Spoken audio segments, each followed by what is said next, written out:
কলকাতা সহ দক্ষিণবঙ্গে বজ্রবিদ্যুৎ সহ বৃষ্টির পূর্বাভাস এবং এই বৃষ্টির পূর্বাভাস মঙ্গলবার পর্যন্ত থাকবে। দক্ষিণবঙ্গে বেশ কিছু জেলায় বৃষ্টিপাত হতে পারে এমনটাই পূর্বাভাসের কথা বলা হচ্ছে হাওয়া অফিসের তরফ থেকে।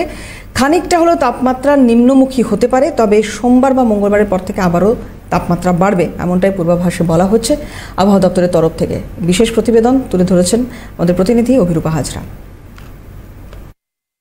আগামী রবিবার পর্যন্ত তাপমাত্রা খানিকটা নিম্নমুখী থাকবে এবং বৃষ্টিপাতের সম্ভাবনা রয়েছে দক্ষিণবঙ্গের সর্বত্র, এমনটাই আভাস দিচ্ছে আলিপুর আবহাওয়া দপ্তর।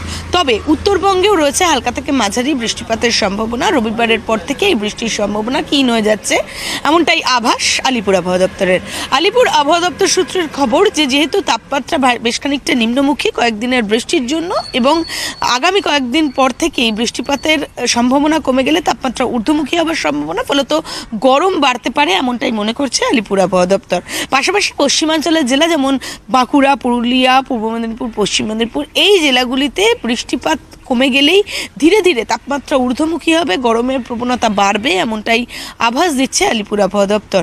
তবে এই যে বৃষ্টিপাত হচ্ছে দক্ষিণবঙ্গের যে বৃষ্টিপাত দেখা যাচ্ছে যা আগামী রবিবার পর্যন্ত বজায় থাকবে, রবিবারের পর থেকে সেভাবে বৃষ্টির কোনো সম্ভাবনা আপাতত নেই বলেই আভাস দিচ্ছে আলিপুর আবহাওয়া দপ্তর।